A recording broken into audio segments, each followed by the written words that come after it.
Hi Future Strategist. I've created this video to help us keep on track with the course because, as you know, the last course that we had, or last class that we had our presentations. So to make sure that we're able to focus on the material and keep up with what's expected for the whole semester, I've created this video so you can watch. So enjoy.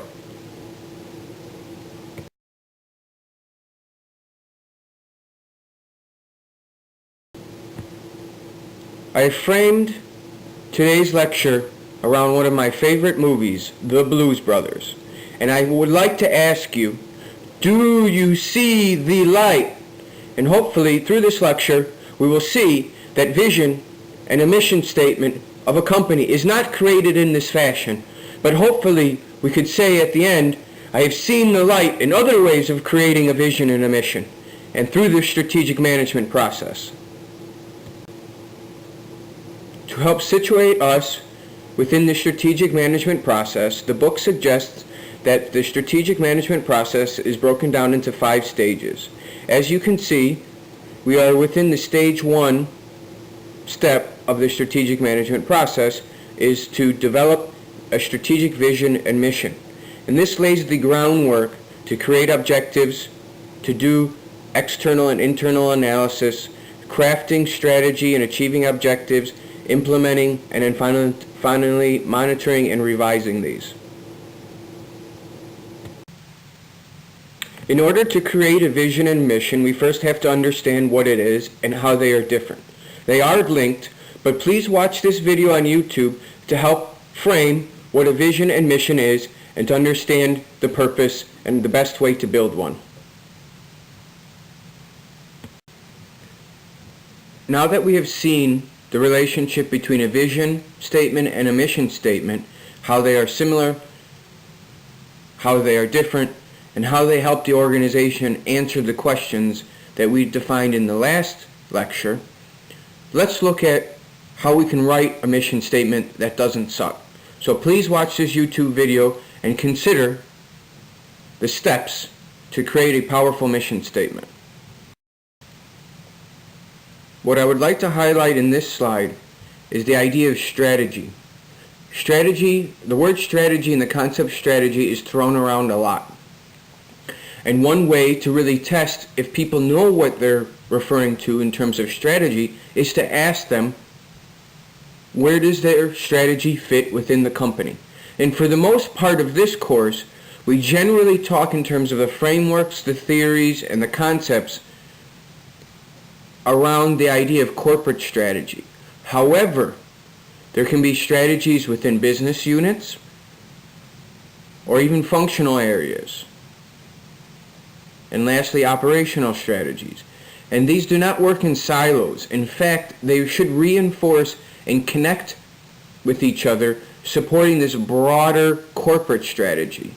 So we can think if an organization has multiple types of business. So one that I think of might be a conglomerate where a company might own golf balls or golfing equipment, but also own beverage and alcohol. So they have a corporate strategy that would want to utilize and maximize value within their golf business unit, but also their kind of beverage and alcohol business unit. And we could suggest that there's going to be very different strategies within these business units or business strategies for each of these types of businesses. So certainly growing a golf company or golf line is very different than trying to market a vodka. And we could suggest that trying to market that vodka or trying to market that golf company or golf balls or golf t-shirts or golf cleats or whatever the company might do would be very different as well. And within those businesses, you'll also have things that you're very familiar with. Marketing, accounting, maybe finance, operations. Could be an innovation department. Could be maybe research and development. And all of these functional areas, which we've all taken courses on, fall all within, could be the golf company or within the beverage alcohol company. So and then finally the different operating strategies of how they're going to conduct business, how they're going to work their processes and reporting structure and such.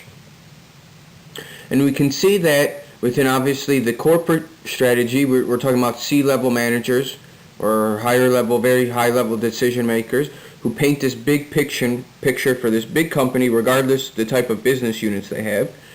The business level managers who are managing the business units, the functional managers who are managing the specific knowledge and departments within the companies, and then finally the operating managers.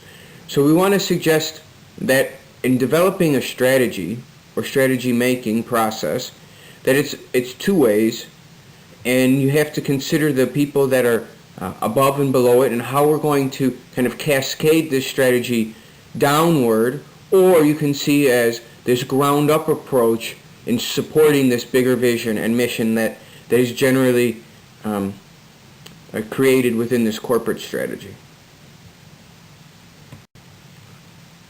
Another way to kind of illuminate how strategy or the different strategies within the different hierarchy of the organization can be expressed, we look at this graph, and we could suggest maybe in this example we have a corporation that has similar business lines. So maybe even different products, and it depends how the company might be structured. But we could suggest maybe iPhones in one line, iPads in another line, and iPods in another. And we could suggest that the corporate-wide vision is connected to the objectives and the corporate level strategy, but at the same time are reinforced by the vision within the business line, the objectives within the business line, and finally the strategies within the business line, and so forth for the functional and the plant and operational mission, objectives, and strategies. And the idea is that these are interconnected. Granted, this is in theory, and everything should work seamlessly, but we can easily, in a thought experiment, realize that with one company or business unit, strategy and vision is to expand, or say iPhones, it may monopolize, for instance, so expanding iPhones and making them bigger, but it may impact the strategy and vision and objectives of the business unit that is creating iPads. And we actually see this going on in the news with Apple. And they're kind of making connections with the bigger iPhone 6s and iPhone 6 Pluses. It's eating into the iPad minis and even the iPad, full iPad products in terms of who's purchasing them and the growth rate that's happening. So is there ways to synergize in terms of strategies? And if this is the case, how can they complement each other? And it's through this integration where you have an effective corporate strategy, objectives, and vision. Here we have a list of 5 different mission statements of companies or non-for-profits within the Suncoast area. Of course, first we have the mission statement of us, USF St. Pete 2020 vision, to inspire scholars to lead lives of impact. And then we have Mote Marine, located in Sarasota and around the world. The Big Cat Habitat Society, which is also located in Sarasota. The Hub, which is a unique place, is a creative, collaborative space and community where entrepreneurs can come together to develop ideas and contribute toward building a new economy and culture in Sarasota. So you can see that's very, very specific. And then lastly, we have the Sarasota Memorial Hospital to provide healthcare services which excel, caring, quality, and innovation. So I'd like for you to take these as examples of what mission statements are in organizations local to us, but also start thinking about a mission that would epitomize a strategy for inspiring millennials to want to go on a yacht chartering experience. We talk about theory, or a lot of theory, in ideal situations in business schools. But what I want to offer you here is the idea that a mission statement may be called many different things in many different organizations. And here is a list of what a mission statement with other names could have a similar purpose. So a creed statement, a statement of purpose, philosophy, beliefs, business principles, or a statement of defining our business. And again, these don't necessarily have to be short or long or whatever we necessarily have read in the past, or at least a past slide, but in the sense they're trying to cultivate and really transmit the purpose of this organization and making it even robust in within a paragraph, 2 paragraphs, or even a page. So here are some other common words that could kind of define or express the same goals that a mission statement has. Now I would like to take an example that's close to us, this idea of the strategic plan that's here at USF St. Pete. And here's the link to the PDF of the current strategic plan, and I encourage you to use that. In the next few slides, I'll be highlighting some key points that will be important for the idea of a mission statement and a vision statement, but also for your booklet and for this project with the moorings. Within this slide, I would like to introduce what the chancellor, the regional chancellor of USF St. Pete has done. They have created a letter that kind of outlines what the reader will be engaging in as they go through the strategic plan, but it's a soft letter that kind of outlines how the strategic vision of 2020 strategic plan was created. And it mentions some stakeholders, it mentions the processes that they went through, and mentions how they got to the point which people who are reading the strategic plan will go on to read. But what I want to highlight is this is part of this introduction, and you are expected to create an introduction kind of outlining the booklet that you have to create.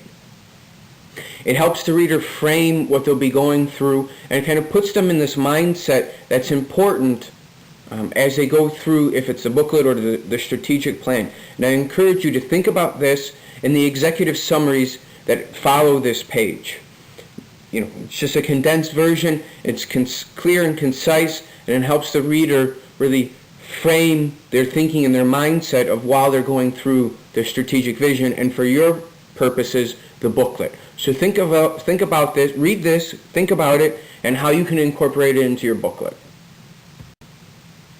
Here we start seeing the layout of the mission, vision, and the core values of here at USF St. Pete. They call this the foundation, but some things stand out that I would like to highlight. One, of course, they have the mission statement lined up there at the top level, but then they have the vision statement.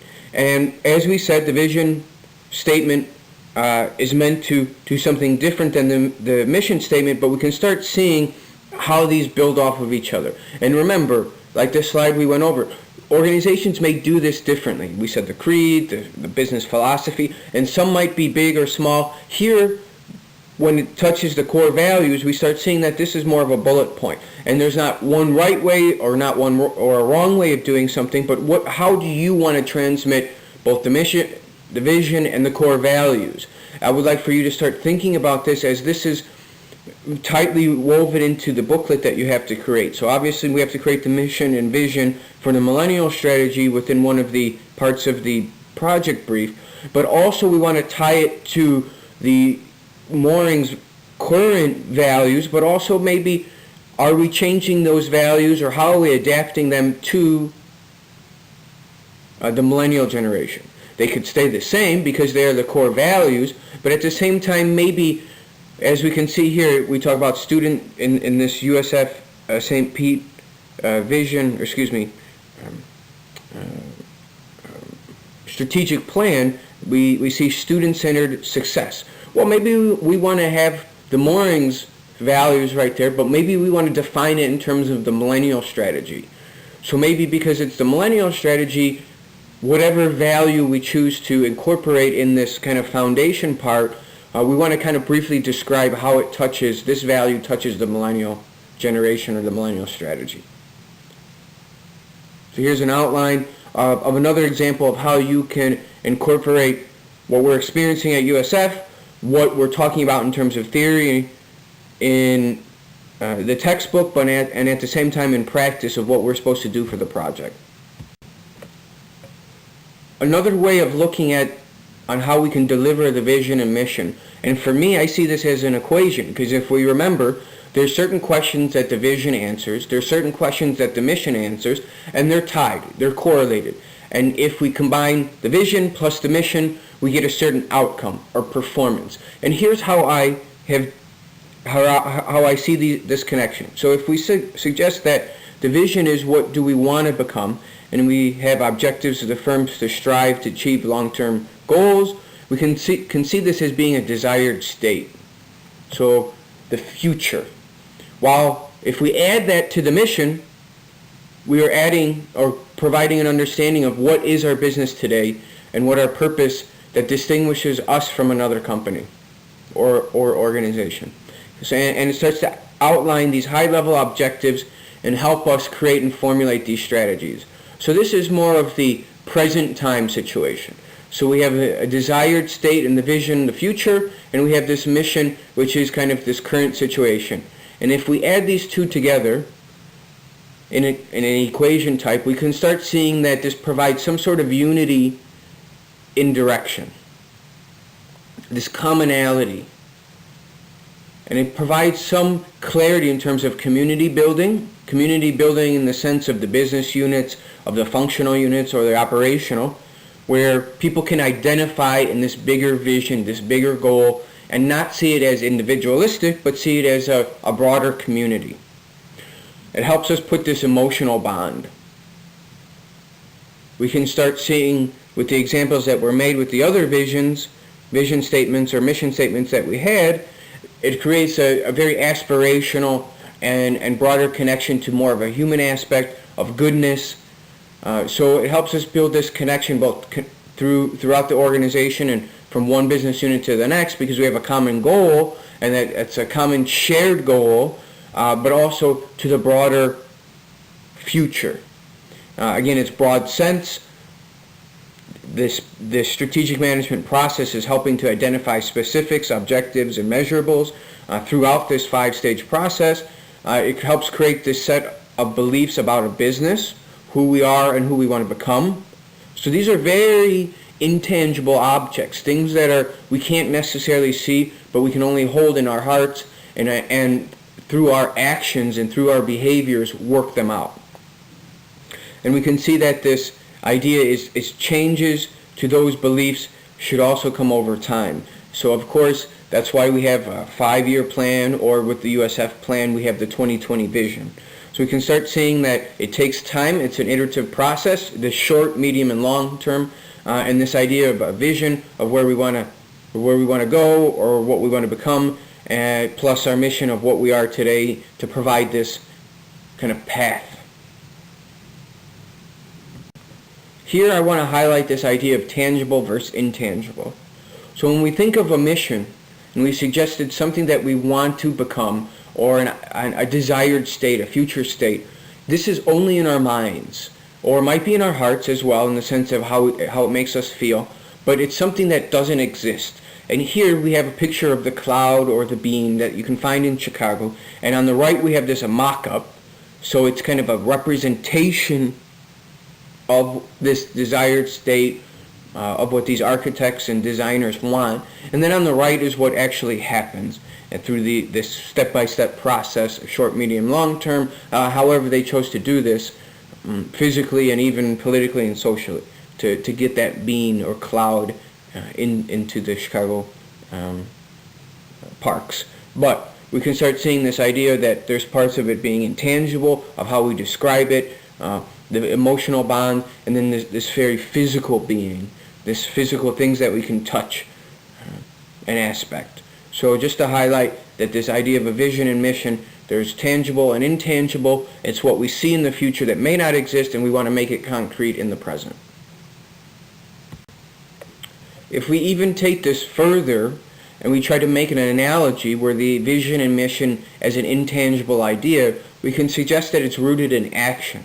So we have this idea, this desired state in the future, and what we do today, the actions and behaviors that we have today, will potentially enact or create that vision into a reality for tomorrow. So we can say that it's in the hearts and minds of the people of the firm, because if they don't believe it, if they believe it, it's possible to achieve through their actions. If they don't believe it and it's not in their hearts, then we may get something of less than the desired state. We could say that this is at the crux of the firm's culture to inspire its stakeholders, and the stakeholders can be very broad, but the idea that it's embedded in this broader cultural aspect. If it's the behaviors, thoughts, mindset, how we act, and how we connect together to create this future desired state. This idea of this intangible aspect of a vision and mission is the idea that it builds similar shared expectations, shared values, and a shared community. And we know through different organizational behavior or human resources or even principles of management, the shared connections and shared values of community help create better synergies for a better outcome. It provides a project of sense of worth and intent because we're able to connect to the future so we know what our purpose is, and it provides an affinity for the company's commitment to responsible action. Here we have a simple picture or image of components of a mission, but we can suggest that they're both tangible and intangible. They make up the various stakeholders. They may provide some internal reflection or internal aspects of the organization and even external aspects of the organization or dynamic relationships with the organization. So these are just some of the many components of a mission, but things to think about when we're trying to create one, when we are trying to work the objectives or strategies to enact our mission and enact our vision. So some things to consider. So let me ask you, have you seen the light? And if you answer yes, then the few takeaways that you have from this session would be as follows. Creating a vision and mission is not like what happened in the Blues Brothers movie. A beam of light does not come to the C-level managers and give them a mission and vision of what objectives they have to do or accomplish. But instead, it's a highly integrated approach through the corporate level, the business unit level, the functional level, and the operational level, in this integrative approach in talking to the different managers of these areas, of creating something that resonates throughout the organization, but at the same time is both tangible in terms of its objectives and making it measurable, but also supporting the intangible aspects, touching on the emotions, driving home something that is bigger and that provides some sort of direction for all organizations to follow, to help them in their decision making, to help them in their how they're contributing to the organizational bigger goals. So go forward, and from this lecture you can express you have seen the light. I would like to introduce some questions that may help you think about the project and stimulate ideas. So what would a vision and mission statement for a millennial strategy for the Moorings be? Taking in consideration the aspects that we covered today, how can we focus on the intangible aspects of creating a vision and mission for the millennials? We talked about what those intangible aspects might be. How do we reach the minds and hearts of the individuals in acting and creating the strategies, the objectives, the work and action to create that desired state. Think about what resources we need and who are the main actors. So these are just some questions to help stimulate for one of the parts of the project, and hopefully connecting this lecture and these questions will stimulate ideas and provide kind of a catalyst for this part of the project.